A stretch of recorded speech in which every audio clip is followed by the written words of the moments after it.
വിശദാംശങ്ങളിലേക്ക് വന്നാൽ മല്ലപ്പള്ളി പ്രസംഗത്തിൽ മന്ത്രി സജി ചെറിയാന് തിരിച്ചടി. ഭരണഘടനാ വിരുദ്ധ പരാമർശത്തിൽ തുടരന്വേഷണം വേണമെന്ന ഹർജി ഹൈക്കോടതി ശരിവെച്ചു. അന്വേഷണത്തിൽ പാളിച്ചയുണ്ടായെന്ന് പോലീസിന് ഹൈക്കോടതിയുടെ വിമർശനം.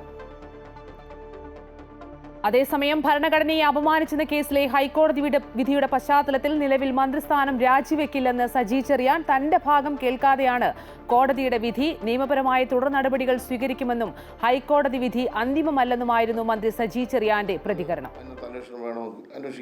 സ്വാഭാവികമായിട്ടും ഞാനുമായി ബന്ധപ്പെട്ട ഒരു പ്രശ്നം എന്ന നിലയിൽ എൻ്റെ ഭാഗം കൂടി ഒരു നീതിയുടെ ഭാഗമായി കേൾക്കേണ്ടതായിരുന്നു. കേൾക്കാതിരിക്കാനുള്ള അവകാശവും കോടതിക്കൊണ്ട് കേൾക്കേണ്ടതായിരുന്നു.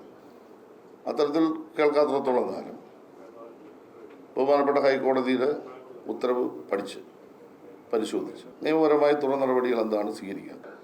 അന്ന് ധാർമ്മികമായ കാര്യങ്ങൾ വെച്ചുകൊണ്ട് ഞാൻ രാജിവെച്ചു. നിങ്ങൾ ഉദ്ദേശിക്കുന്ന കാര്യം അതായിരിക്കുമല്ലോ പറയാൻ ഉദ്ദേശിക്കുന്നത്. ആ ധാർമ്മികമായ ഉത്തരവാദിത്തം കഴിഞ്ഞു. ഇപ്പം ഇത് അന്തിമ വിധിയൊന്നും അല്ലല്ലോ. അന്വേഷണം തുടർന്ന് നടത്തണമെന്നല്ലേ പറഞ്ഞുള്ളൂ. നിങ്ങളിപ്പോൾ ഉദ്ദേശിക്കുന്നത് ഇപ്പോൾ എന്തെങ്കിലും ഒരു തീരുമാനം ഉണ്ടാവും? ഒരു തീരുമാനമില്ല. ഇപ്പം മന്ത്രിയായിട്ട് ഞാൻ പ്രവർത്തിക്കുകയാണ്. എൻ്റെ ജോലി